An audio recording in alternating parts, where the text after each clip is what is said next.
Olá, está no ar o programa Jogo Limpo aqui na Imagem TV. Que alegria receber a sua audiência e a sua companhia. Hoje no programa a gente conversa com o secretário de Estado da Agricultura, Otacílio Neto. Vamos falar um pouco sobre as políticas voltadas para a área da agricultura que o governo do Estado tem desenvolvido em todo o Espírito Santo. Não sai daí, a gente já está no ar.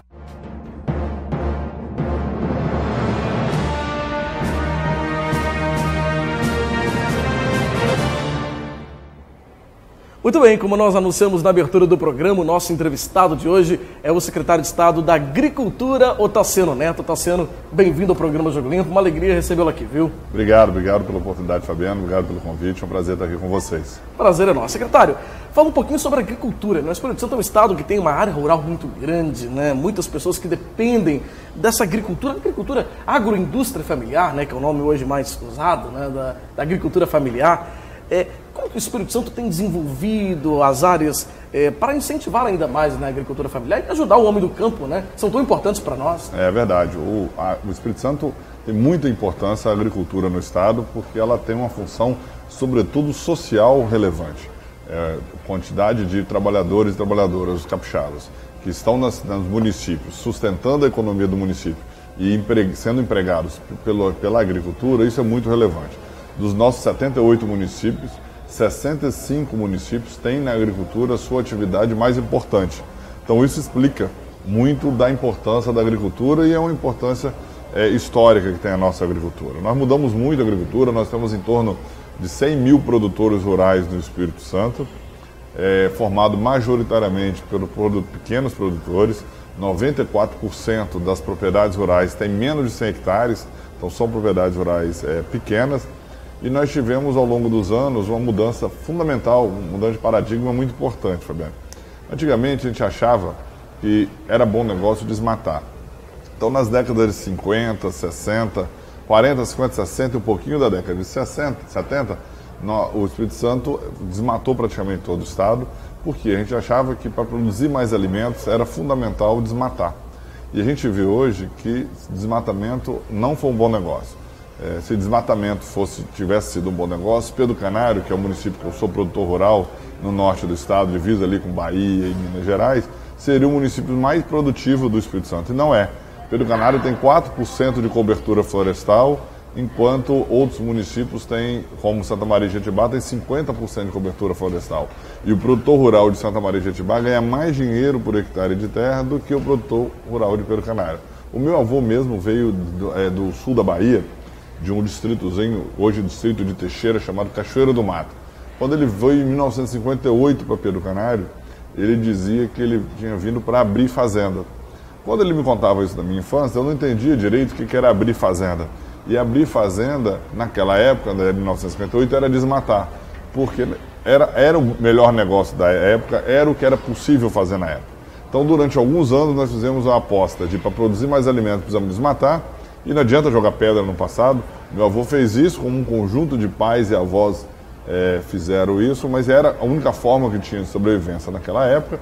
Mas depois da década de 70, nós tivemos uma mudança estrutural na agricultura do Espírito Santo. E essa mudança deu para o investimento sem essa tecnologia. Então, ao invés de continuar o processo de desmatamento, nós começamos um processo de intensificação da produção. Produzir mais alimentos por hectare de terra.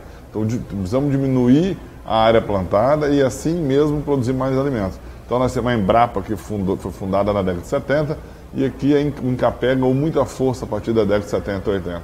Então hoje nós estamos exatamente nessa encruzilhada, né, de investir em reflorestamento, que é fundamental investir em reflorestamento, e o produtor está vendo, o produtor que investe em floresta, ao invés de ele perder a área, ele está ganhando dinheiro, porque ele produz mais água e sofre menos a sua propriedade rural, e fazer barragens. Então, trabalhando com aumentar a cobertura florestal do estado e construção de barragem para armazenar água, eu acho que a gente vai conseguir agora dar o próximo salto da agricultura do Espírito Santo. Secretário, quando o senhor fala até dessa questão da água, né, isso é um momento, principalmente nesse momento, de seca, né? O Espírito Santo está passando por uma seca, o Brasil também, muito grande, né?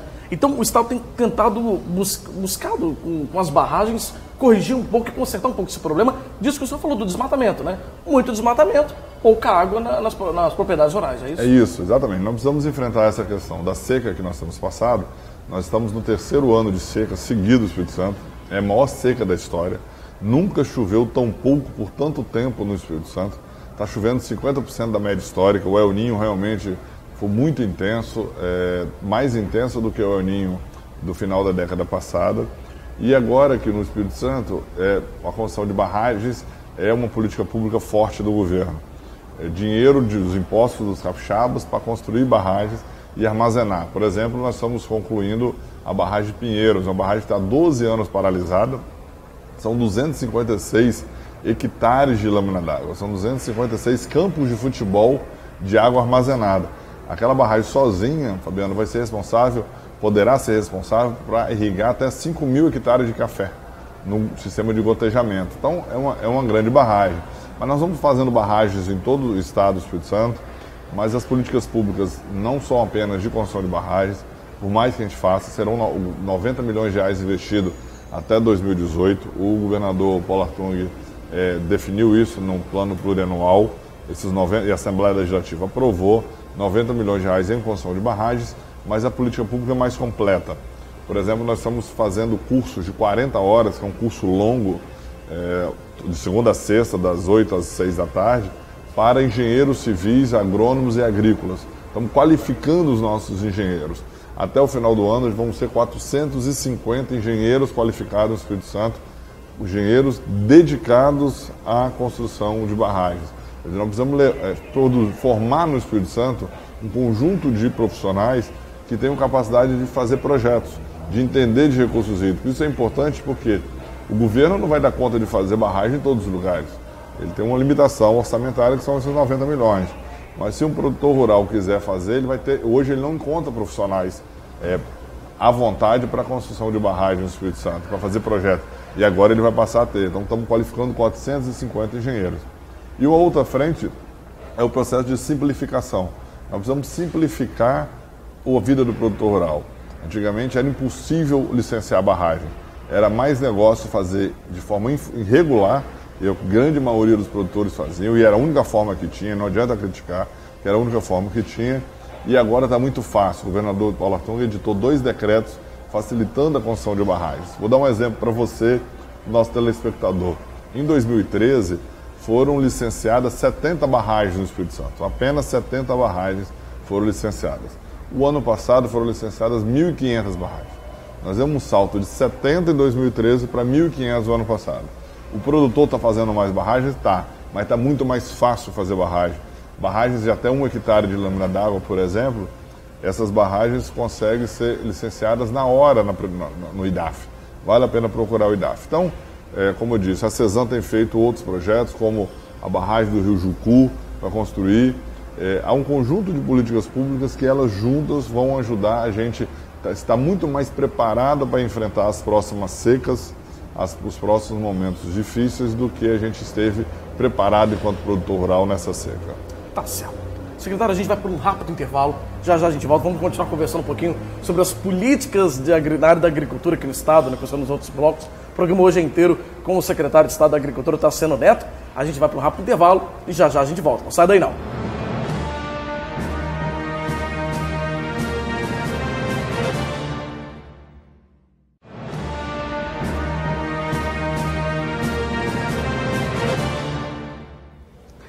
De volta com o programa Jogo Limpo, hoje recebendo o secretário de Estado da Agricultura, Otaciano Neto.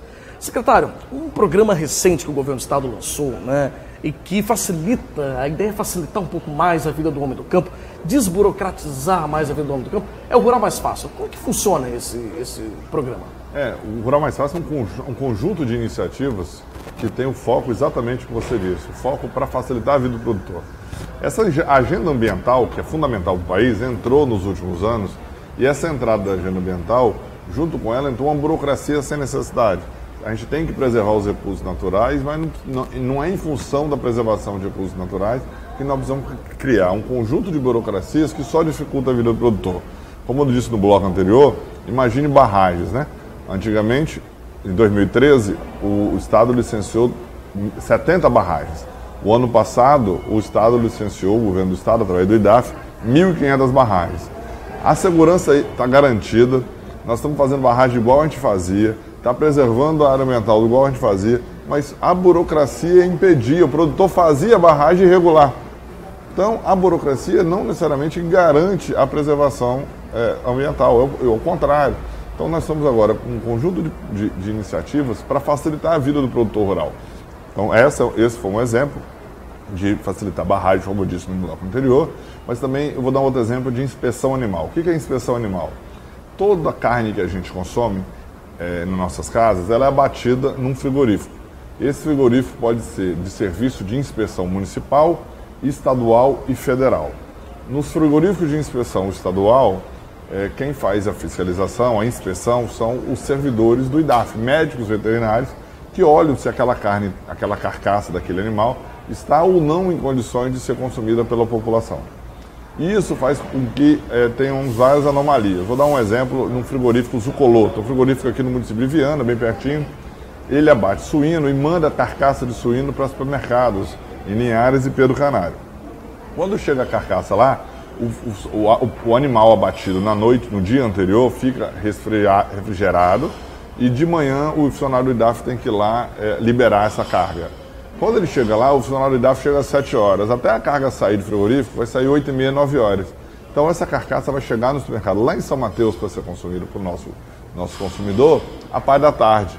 Mas a forte da venda de carne de suíno é a parte da manhã. Então o frigorífico acaba perdendo venda em função disso. Esse trâmite burocrático aí, da burocracia pelo horário do servidor público. Agora nós terceirizamos, nós concedemos a iniciativa privada, então nos próximos 2 meses vai ser feito pela iniciativa privada por empresas altamente capacitadas do Brasil que estão se credenciando conosco. Então o que vai acontecer, Fabiano? Hoje a gente tem que esperar o dono do frigorífico esperar o funcionário do IDAF chegar. Agora ele vai poder contratar um veterinário dessa empresa para chegar lá 2 da manhã. Se ele tem o preço de tabela, tem a garantia, ele vai chegar 2 da manhã. Chegando 2 da manhã, ele vai liberar a carga dele 3 horas, vai chegar no mercado de São Mateus 8, 9 horas, ele vai conseguir vender naquele dia. Então facilita muito a vida do produtor rural, e nesse caso é do vidro da agroindústria, do industrial capixaba, e, por exemplo, na questão, outro exemplo é a questão do café. O secador de café. Hoje o servidor o funcionário faz o processo de licenciamento, escreve um ART e vai no IDAF e protocola. O funcionário do IDAF tem que olhar novamente se aquele ART, se aquele processo está feito de forma adequada ou não. Não valoriza o ART de um colega registrado no CREA. Então, nós estamos dando mais peso para os ARTs, para os responsáveis técnicos, do que ele disser, do que ele registrar, a gente pega como verdade e faz um monitoramento aleatório dos processos. Quem fez coisa errada vai pagar com a ART dele, com o CREA dele. Assim, um jornalista que tem um comportamento não ético, ele sai fora do mercado. Um engenheiro que tem um comportamento inadequado vai sair fora do mercado. Exatamente. A gente precisa acreditar mais nas pessoas, nos profissionais. Então há um conjunto de iniciativas de facilitar a agroindústria no Espírito Santo. Então um conjunto de iniciativas relevantes para facilitar a vida do produtor. Se tem uma coisa que o produtor não precisa é burocracia para atrapalhar a vida dele. E muito interessante quando a gente fala de facilitar a vida do campo, né, secretário, é que a gente até comentava sobre isso aqui antes de iniciar o bloco, que o homem do campo, ele é tão importante para o homem da cidade que às vezes ele o homem da cidade não se dá conta, né? Com o alimento que está na mesa dele, né? Que o leite, como a gente estava falando, as frutas, os legumes, verduras, enfim. Sem o homem do campo não teria nada disso na mesa dele. Teria, e também hoje nessa crise hídrica, a água, né? Não existe água que não seja produzida dentro de propriedade rural. Nós temos 100 mil propriedades rurais no Espírito Santo. Cada gota de água que a gente usa é produzida na propriedade rural. Ela é exclusivamente produzida nas fazendas. Então é fundamental. A água do cidadão da serra, o morador da serra que está tomando agora, ou tomando banho na hora do almoço, essa água foi produzida na propriedade rural. Então todo o alimento que a gente consome, boa parte da roupa que a gente utiliza, tem origem nas propriedades rurais, com matéria-prima produzida nas propriedades rurais, e alimento que a gente consome. Então a gente tem feito um trabalho de fortalecimento da imagem do produtor. Eu tenho visto emissoras de televisão também com papel de fortalecimento da imagem do produtor, que é tão importante e que gera tanto emprego, que gera tanta renda no interior do estado do Espírito Santo e do Brasil todo. Outro programa interessante, secretário, que a gente estava falando, comentava aqui agora há pouco, é a questão de você facilitar também a pesquisa, né? Você incentivar a pesquisa para também buscar novas formas de desenvolver a área rural, não é isso? Isso. Eu disse no bloco anterior sobre a mudança de paradigma que teve na década de 70. Antes da década de 70, a gente queria produzir mais alimentos, a gente desmatava. Com o fortalecimento das empresas de pesquisa, como Incapé, Embrapa, nós diminuímos isso nos últimos anos. Então, o ano passado, nós resolvemos lançar um edital de pesquisa, que foi o maior edital de pesquisa lançado no Brasil ano passado. Foram 14 milhões de reais num robusto edital. Nenhuma outra área, nenhum outro instituto do Brasil lançou um edital desse. Para quê? Para fazer pesquisas na área da agropecuária. Eu vou dar um exemplo de uma das linhas de pesquisa do mamão, por exemplo. A turma nossa do mamão, no PDAG 3, que é o nosso Planejamento Estratégico de Agropecuária, reclamou que estava perdendo em mercado internacional porque o mamão, para outras frutas, porque o mamão estava com um pouco doce. Estava com baixo teor de sacarose, com BRICS baixo. Então nós colocamos num edital de pesquisa, as prioridades dele foi para a gente poder desenvolver variedades com mamão mais doce. Então é dinheiro dos impostos dos capixabas para desenvolver essas variedades, para fortalecer arranjos produtivos fundamentais para o desenvolvimento do interior. Como tem uma das linhas de pesquisa, é o fortalecimento da integração entre pecuária e floresta. A gente conversou um pouquinho sobre a baixa cobertura florestal no Espírito Santo. A gente precisa ampliar a cobertura florestal e é possível conciliar duas linhas de uma determinada madeira, seja de eucalipto, seja de pino, seja de qualquer outra variedade, com gado, leite, gado de corte, dá um espaço e mais duas linhas, ou seja, integrar pecuária. É bom para o gado, por causa melhora o clima, é bom para o produtor rural, que é uma atividade a mais dentro da sua propriedade rural e não perde a produção de gado, e é fundamental para a produção de água, e é fundamental para ampliar a cobertura florestal no Espírito Santo. Então esse trabalho a gente está avançando bem. O bacana é que quando você pesquisa, né, quando o produtor ele aumenta a pesquisa, ele acaba ganhando mais, né, ele favorece ao meio ambiente, favorece a produção, enfim, tudo sai ganhando, né? Todo sai ganhando. Todo mundo está ganhando, por isso que a gente colocou de pé esse edital alinhado com o que o produtor quer. Não adianta colocar edital somente com o que o pesquisador quer. Porque tem pesquisador que gosta de determinada área que não é estratégica para o Estado do Espírito Santo. Por exemplo, não adianta nada a gente pesquisar sobre lixia. Por mais importante que lixias possa ser importante em algumas regiões, não é importante no Espírito Santo. Então a gente colocar dinheiro em lixia não gera nada para o Estado. Então tem que pesquisar, que é importante, por isso que a gente conectou esse edital com as demandas vindas dos próprios produtores rurais. Nossa, secretário, a gente vai para mais um rápido intervalo, vamos continuar conversando no bloco seguinte sobre mais assuntos da agricultura aqui do Espírito Santo. Não sai daí, a gente já volta com o programa Jogo Limpo.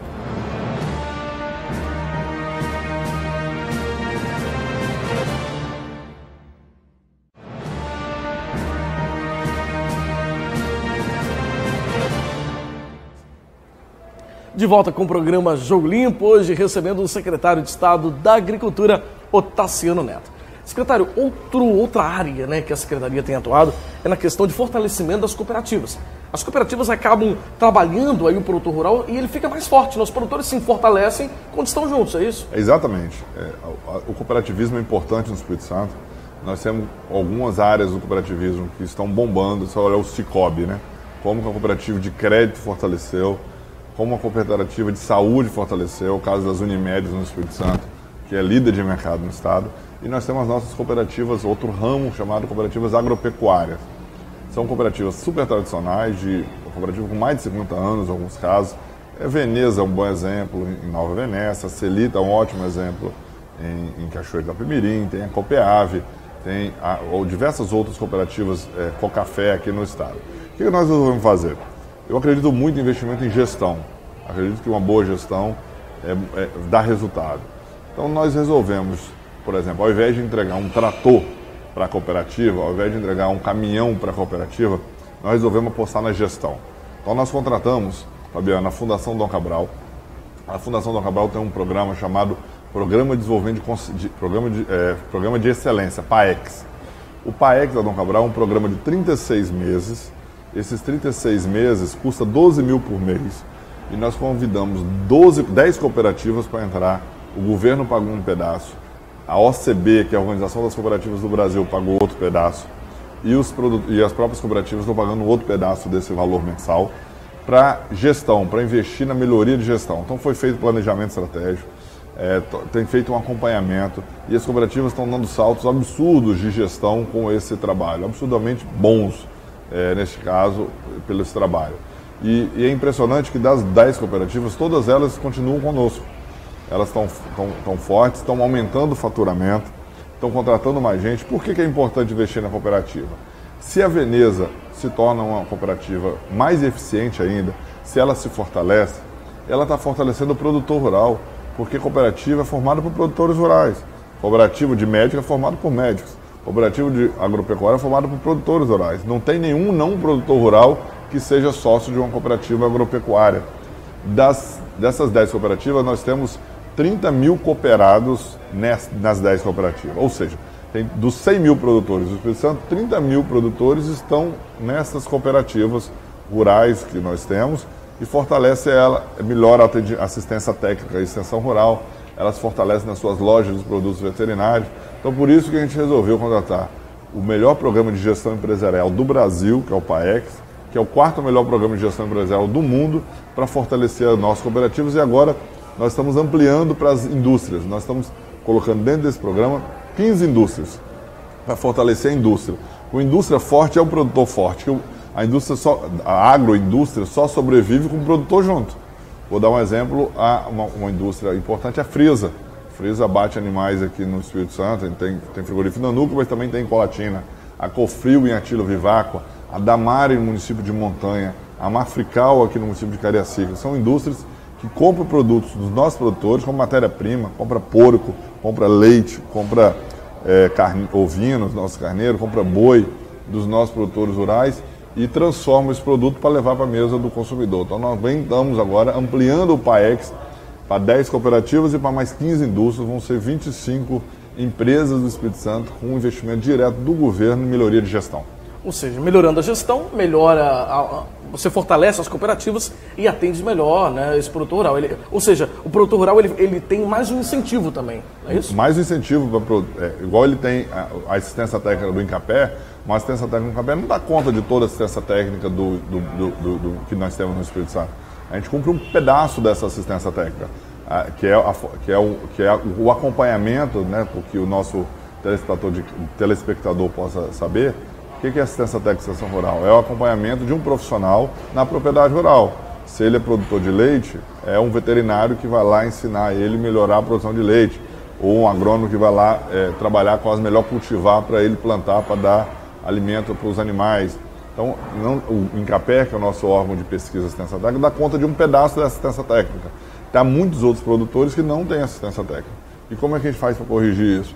A gente fortalece as cooperativas que elas vão cumprir esse papel. Na área, o senhor estava contando comigo, na área do milho, né, na questão da exportação do milho, é isso? A importação do milho. Importação. O Brasil é um grande produtor de milho e o preço do milho explodiu nos últimos meses. Cresceu muito. Então, uma forma que a gente fez para incentivar o milho chegar mais barato no Espírito Santo foi acabar, o governador Paulo Artung mandou um projeto de lei para a Assembleia, que foi aprovado por unanimidade, acabar com o ICMS do milho. Era 12%, hoje é 0%. Então está chegando agora neste mês um navio de milho, são 25 mil toneladas de milho e até o final do ano vão chegar de 6 a 8 navios de milho aqui no Espírito Santo e esses navios vão trazer milho mais barato. Milho mais barato para quê? Milho mais barato para a nossa avicultura de postura. Santa Maria de Jetibá é o segundo maior produtor de ovos do Brasil, é muito forte, então precisa chegar milho mais barato. Milho mais barato para a nossa avicultura comercial. Nós temos algumas boas empresas comerciais de venda de frango no Espírito Santo. Tem a Proteinorte, que é a marca Aqui Frango em Linhares. Tem a Uniaves em Castelo. Nós temos a Oi Frango em Marechal Floriano. Nós temos a Cajori no município de Vila Velha. Chegando o milho mais barato, fica mais barato o custo dessas indústrias e é mais barato o frango na mesa do consumidor para chegar. Temos suíno, a mesma coisa. Então, o governador zerou o ICMS, esse milho está chegando, esse milho é fundamental para garantir a alimentação dos nossos animais e vai ter preço mais competitivo para chegar na ponta lá depois para o nosso consumidor final comprar no supermercado. Secretário, outro ponto interessante, né, que a gente também conversava aqui anteriormente, antes da gente começar o bloco, sobre o FUNSAF, que isso é um fundo, não é isso, de recursos? Isso, é o Fundo da Agricultura Familiar. Como funcionava anteriormente? Tem o orçamento público, né? o governador manda a peça orçamentária para a Assembleia Legislativa e a Assembleia Legislativa aprova ou não, ou faz os ajustes, dizendo, olha, a Secretaria de Agricultura tem tantos mil reais, tantos milhões de reais para investir, tantos milhões de reais para investir com despesa dos funcionários, para custeio, né, que é gasolina, telefone, aluguel de veículos. E como funcionava a doação de máquinas e equipamentos para as associações? Era discricionária do secretário. Então, se estava lá no orçamento, eu teria R$1 milhão, por exemplo, né, para escolher se aquela máquina, um trator ou um galpão, vai para a associação A, para a associação B ou C, ia de acordo com meu conhecimento, com meus interesses. Agora nós mudamos isso. Assim, agora nós empoderamos a racionalidade, empoderamos o desejo das cooperativas de poder, associações, disputar as vagas. Então, vai ser no ranking, são as melhores notas. Qualquer associação apresenta projeto, uma parceria nossa com o BNDES, e os melhores projetos são escolhidos. Não importa se o melhor projeto é de amigo, de inimigo, não tem inimigo nenhum, mas é só para exemplificar, de uma pessoa que a gente gosta, é um aliado político ou não aliado político. É uma coisa Isso não neutra, é importante. Né? É neutro, é a associação que vai nos melhores projetos, nós estamos fortalecendo a meritocracia. Não importa se é aliado ou não aliado, importa se o projeto é bom e se vai fazer bem para a sociedade. Tá certo, secretário. Olha, quero te agradecer muito, nosso tempo já encerrou, né? Mas quero te agradecer por ter aceito nosso convite, ter vindo aqui ao programa Jogo Limpo, falar para os nossos telespectadores, conversar um pouquinho sobre os programas na área rural, né? Que favorecem aí ao produtor rural do Espírito Santo, né? E o senhor tem sido muito elogiado. Desde já quero parabenizá-lo, porque a gente roda às vezes o Estado e muitos municípios. O senhor tem sido muito elogiado pela sua conduta, pela sua postura e a sua atuação na Secretaria. Obrigado pela oportunidade. Um abraço a todos os telespectadores. Tendo outra oportunidade, pode me convidar que eu estou de volta aqui. Já foi o convite. Volte mais vezes aqui no programa. Abraço. Um grande abraço. Obrigado. Abraço, Fabiano. Estou de volta. E a gente encerra aqui o programa Jogo Limpo de hoje, agradecendo a sua audiência e a sua companhia. E lembrando que o nosso programa inédito é exibido todas as quartas-feiras, às 7h30 da noite, aqui na Imagem TV, com 2 reprises diárias, às 11h30 da manhã e 7h30 da noite. Lembrando também que você pode assistir pela internet. Se não quiser assistir pela TV, assiste na internet. O endereço é imagem.tv.br/ao vivo. Até semana que vem, no nosso próximo programa Jogo Limpo. Tchau, tchau.